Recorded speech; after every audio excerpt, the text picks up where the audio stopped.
Olá, eu sou Bruno Ferreira Cardoso, aluno do quarto semestre de Análise e Desenvolvimento de Sistemas na FATEC Zona Leste. Hoje eu vou falar um pouco da estrutura de dados RIP, tanto da sua parte teórica quanto da codificação que será implementada em Java.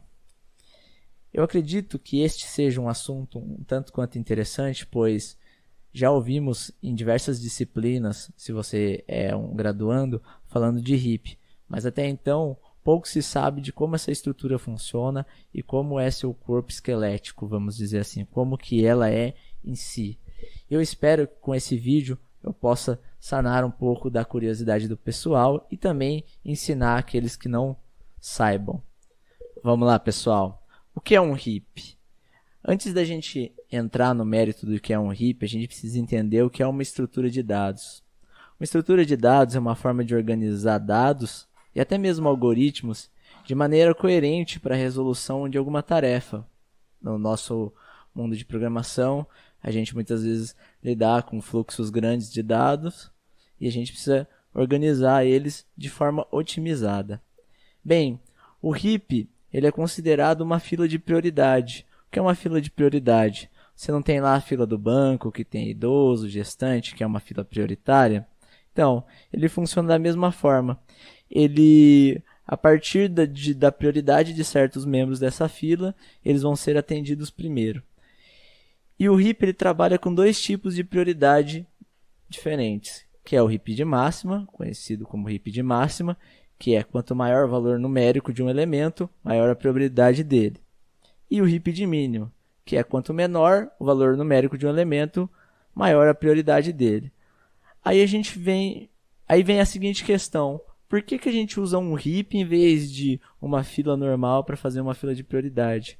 Porque o RIP ele insere de forma rápida e remove de forma rápida, enquanto numa fila de prioridade comum, talvez você só tenha uma inserção rápida e daí na hora de tirar um elemento você tem que procurar na fila e vice-versa. Então, essa é a vantagem principal de utilizar um RIP. Propriedades do RIP, vamos dar uma olhada? Então, uma coisa que a gente precisa falar antes de tudo é que o RIP ele não pode ser confundido com uma árvore de busca binária. Por quê? A árvore de busca binária ela tem duas propriedades para os nós filhos. A primeira é que o nó filho da direita ele tem que ser maior que o pai. E a segunda é que o nó filho da esquerda tem que ser menor do que o pai. Como vocês podem ver aqui na minha estrutura do meu RIP, o meu nó da direita ele não é maior do que o nó pai dele. Ele é menor, ou seja, no RIP, a única coisa que precisa ser respeitada é que os nós filhos têm que ser sempre menores do que o pai. E aí a gente vem para a questão, árvore binária quase completa. Por que isso? Vou explicar para vocês. Porque o RIP, no teu último nível, ele pode ter faltando os seus nós da direita, os seus nós mais à direita. Mas ele nunca pode faltar um nó à esquerda caso eu tenha um nó à direita. Por que isso acontece? Porque ele segue uma estrutura sequencial aqui, ó, de inserção e de remoção. Então, se eu tivesse um nó mais à direita aqui e não tivesse esse nó à esquerda, eu estaria furando essa propriedade. Aqui a gente vê um exemplo disso, tá vendo? Aqui a gente tem 1, 2, 3, 4, não temos o quinto elemento e já vamos para o sexto elemento. Por que isso acontece? A gente já vai ver. O RIP ele é comumente representado dentro de um vetor. Então, basicamente, a nossa estrutura de árvore está implícita dentro desse vetor.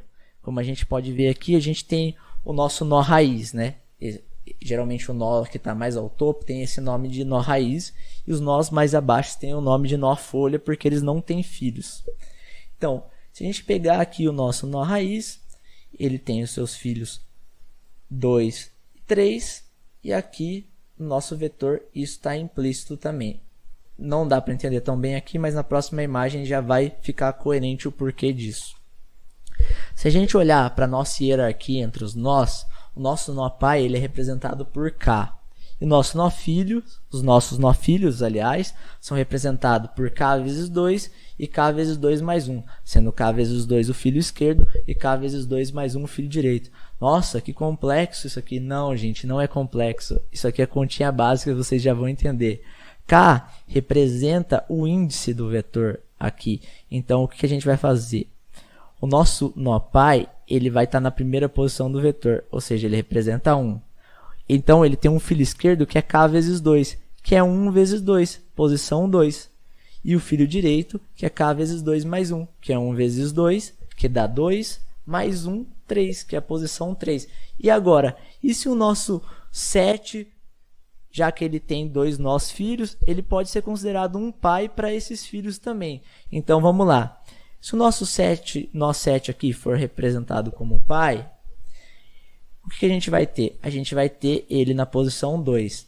2 vezes 2 é 4, ou seja, o nosso filho da esquerda é o 5. 2 vezes 2 mais 1 é 4, mais 1, 5. Ou seja, o nosso filho da direita é o 3. Se a gente olhar aqui para a estrutura do vetor, a gente vai ter exatamente essa sequência numérica aqui. Bem, vamos ver como que se insere elementos nesse heap. É uma parte interessante. Como a gente está representando o heap por um vetor, fica bem simples a inserção. A gente basicamente vai inserir na última posição possível desse vetor. Então a gente insere o elemento aqui, só que aí tem uma questão. Poxa, inserimos 14 no caso. O 14 ele é um elemento que é maior que os nós que são considerados pais dele. Porque se você olhar, ele está lá embaixo na hierarquia da raiz. Então o que a gente tem que fazer? Isso não pode. A gente está quebrando a propriedade do heap de máxima. Então o que a gente vai fazer? A gente vai tacar esse cara lá para cima. A gente vai subir ele. Como que a gente vai fazer isso? A gente vai comparar ele sempre com o pai dele. Como estamos trabalhando com números inteiros, ou seja, divisões por inteiros, o que vai acontecer? A gente vai dividir aqui, ó, no caso aqui vai dar uma divisão certa. 6 dividido por 2 vai dar 3, ou seja, a gente vai comparar aqui, o pai dele é ele dividido por 2. Então o que a gente vai fazer? 14 é maior do que 8. Opa, 14 é maior do que 8. Então a gente troca. Ele passa a ser aqui um nó de hierarquia maior, vamos supor. Aí o que a gente vai continuar fazendo? Chegamos no topo, já comparamos com o todo, chegamos no cara que é maior que ele? Não. Então o que a gente vai continuar subindo nessa árvore. Aí a gente vai dividir por 2 de novo. Então a gente vai pegar 14, que no caso está no índice 3, e dividir 3 por 2, que vai dar 1. 3 por 2, que vai dar 1, ele vai encontrar aqui esse nó que tem o valor 10. E ele vai ver, oxe, eu sou maior que esse cara, então chutar a bunda desse cara e vou subir aqui em cima. E aqui a gente já tem um heap ordenado. A partir do momento que ele chegou aqui, ele para e pronto. Bem, agora a gente vai para a remoção, que é uma parte interessante também e é um pouco diferente, tá? Vamos lá. Para remover um elemento no heap, também é bem simples, assim, não tem complicação muito grande. O que a gente tem que fazer? A gente vai pegar este nó que a gente quer remover. Por que a gente vai remover o 10? Porque o heap ele representa uma fila de prioridade, né? E no caso da fila de prioridade, o elemento 10 é o que tem maior prioridade. Ele já está ordenado dessa forma. Então é ele que sai primeiro. Então a gente vai pegar ele e vai substituir com o último elemento desse vetor. Então a gente vai jogar esse 10 aqui lá na última posição do vetor, que é a posição 5. Legal. O que a gente vai fazer agora? Agora a gente só vai cortar fora essa posição do vetor, cortar fora esse índice, e aí a gente vai ter uma estrutura desordenada novamente, porque a gente vai ter um 3 ali que está complicando a minha propriedade de heap ali. Esse 3, ele é um cara que é menor do que os filhos dele. Então o que a gente vai fazer? A gente vai descer esse 3 utilizando aquela lógica que eu falei anteriormente. A gente vai ver qual dos filhos dele é o maior, para não correr risco de um filho menor aqui subir no topo. E a partir disso, a gente vai subir esse cara aqui para cima. Então, o que a gente fez? Trocou aqui o 8 com o 3. A gente desceu o 3 para baixo, subiu o 8 E aqui a gente já tem novamente um heap ordenado. Bora lá, galera, botar a mão na massa. Eu vou criar aqui uma classe chamada heap mesmo. Vocês lembram lá que na parte teórica eu disse que o heap é comumente representado por um vetor? Pois é, a gente vai codificar dessa forma também. Então eu vou criar um vetor do tipo inteiro, que é o tipo de dado que ele vai receber. E vou criar uma variável de controle chamada n. Feito isso, eu vou criar um construtor para essa classe e vou receber um int tamanho que vai ser o tamanho do nosso vetor aqui. Feito isso, eu vou construir o vetor com o tamanho recebido como parâmetro. Feito isso, eu vou inicializar a variável n com 0 e eu já explico para vocês o porquê disso. É bem simples, pode ficar tranquilo. Eu vou criar aqui o método de inserção, chamado inserir mesmo. Vocês podem dar o nome de enfileirar, porque o heap representa assim, uma fila de prioridade. Desenfileirar para o método da remoção, fica a critério de vocês, tá, pessoal? E aqui eu vou receber um elemento. Recebendo esse elemento, o que eu preciso fazer? Eu vou ter uma sacadinha aqui. Eu vou falar que o meu vetor vai receber um mais de n. Por que eu recebo esse mais de n, pessoal? Porque eu quero primeiro incrementar a variável n para começar da posição 1, sempre esse vetor, que vai ficar mais fácil as nossas divisões por inteiro. E eu vou fazer a gente receber o element. Feito isso, o vetor ele vai se incrementando cada inserção, ou seja, a gente vai estar sempre inserindo na última posição. Eu vou pegar esse cara aqui e vou subir esse cara aqui, vou tentar subir ele. Subir vai ser um método que vai receber um filho e vai tentar comparar esse filho com o possível pai dele.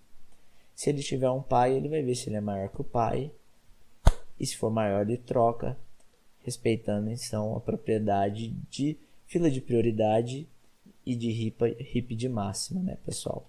Então vamos lá. Eu vou criar aqui um public void subir, que recebe um int filho. Como é o último elemento da posição, ele vai ser o filho na hierarquia da árvore.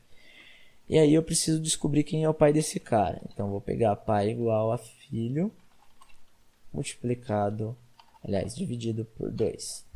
Porque o pai está sempre acima, né? Ou seja, nos nós mais iniciais aí desse vetor. E aí o que a gente tem que fazer? Primeiro a gente vai ver se esse pai é maior ou igual a 1, ou seja, se ele é um pai possível, né? E se ele for, o que a gente tem que fazer? A gente tem que pegar e verificar se o this.vetor de filho é maior do que ele, né? De pai, na posição pai. E aí, se ele for maior, a gente precisa de uma variável auxiliar para fazer essa troca dos elementos, como bubble sort, merge sort, sei lá, diversos algoritmos de ordenação utilizam essa técnica aqui. Eu vou criar uma variável auxiliar e vou receber pai. Eu vou falar que this.vetor de pai é igual a this.vetor de filho. Aqui eu estou trocando as posições. E vou pegar o this.vetor de filho e vou receber aus, que era o elemento que pai tinha antes. Feito isso, o que eu vou fazer? Eu vou fazer uma chamada recursiva. Por que eu vou fazer essa chamada recursiva, pessoal? Porque é o seguinte, esse filho que foi trocado com o pai e que virou pai, ele pode ter um outro pai acima dele na hierarquia. Então, enquanto esse pai não for igual a 1, eu posso ir ter vários pais em termos de hierarquia para ele. Então, eu tenho que verificar todos. Para fazer isso, é só fazer uma chamada recursiva do subir. E em vez de enviar filho, eu envio pai. Com a chamada, esse pai vai virar um filho e ele vai tentar verificar um possível pai para ele e fazer todo esse processo de novo para fazer essa ordenação. Então, pessoal, bora criar o método da remoção? Para a gente fazer isso, é simples. A gente vai criar um método chamado remover, que vai retornar um inteiro. Por que esse método retorna um inteiro? Vamos pensar numa fila de banco. Numa fila de banco, geralmente, quando a gente tira um cara dessa fila, a gente logo em seguida presta um atendimento para esse cara. Na programação, a gente tem uma situação similar. Muitas vezes a gente pode remover um elemento e querer utilizar ele para alguma lógica, para alguma parte do nosso programa. Então, por isso que eu vou retornar o cara que eu vou remover. E para fazer isso, eu vou criar uma variável chamada removed, que vai receber this.vetor de 1, que é a primeira posição do vetor, logo o elemento com maior prioridade da fila. E aí o que a gente vai fazer? A gente vai fazer this.vetor de 1, receber this.vetor de n. Você lembra lá que na parte teórica a gente trocava o primeiro elemento com o último? Então aqui a gente vai jogar o último elemento na primeira posição, porque a gente não quer remover ele. E a gente vai remover o primeiro elemento da fila. E aí o que a gente vai fazer? A gente só vai dizer para o nosso controlador da fila que ela é uma fila com uma posição a menos. Então n menos menos. E aí a gente vai chamar a função descer enviando 1. Essa função descer eu não codifiquei ainda, mas eu já vou mostrar para vocês. Feito isso, o que a gente tem que fazer? Retornar removed. Bora criar a função descer. A gente vai criar uma void descer, que vai receber um int pi. Opa, pau não, né, galera? Pi. E aí o que a gente vai fazer? Esse pi ele pode ter um filho direito e um filho esquerdo. Então eu vou criar os dois filhos como a gente viu na parte teórica também. Então a gente vai fazer aqui, this, nada, filho esquerdo é igual a pi vezes 2. Exatamente a mesma fórmula vista na parte teórica. E a gente vai falar que o filho direito é igual a pi vezes 2 mais 1. Caramba, caps lock, o unlock não estava ligado, perdão, galera. E aí, a gente coloca entre parênteses aqui por questão de toque, né?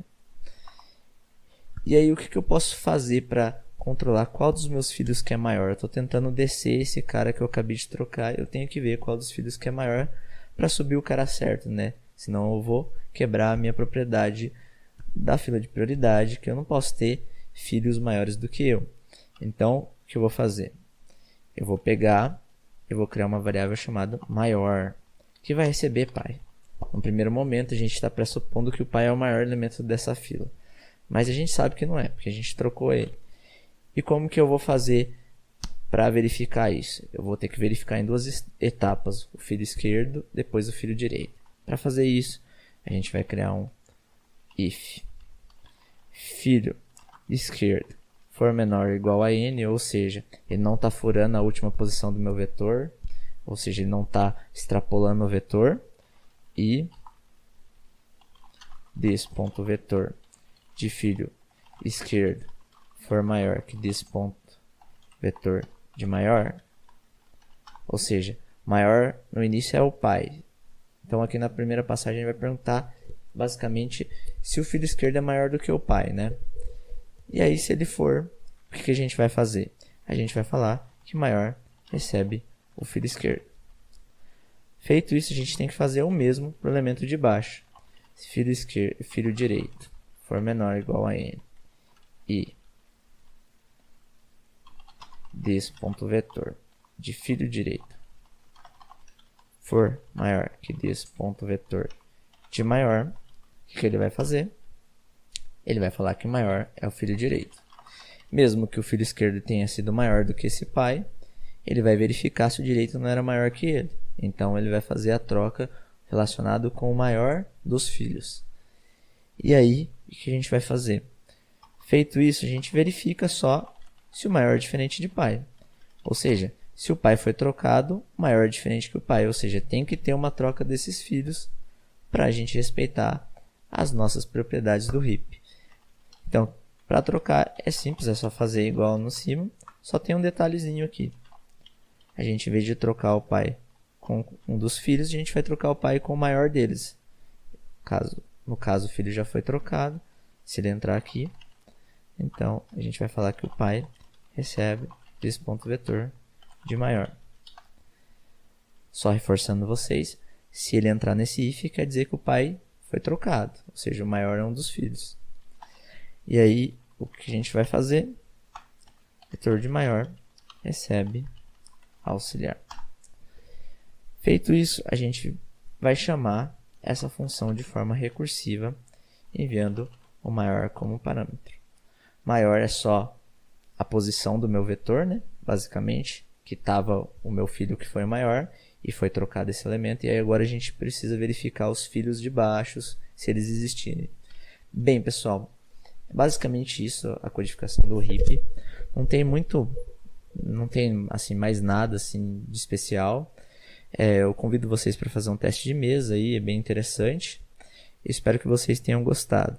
Lembrando que o heap ele é uma fila de prioridade que é mais rápida do que uma fila comum, porque ele insere de forma rápida e remove de forma rápida. É isso então, pessoal. Obrigadão. Referências. Então, eu peguei um pouco do material teórico do site do IME da USP.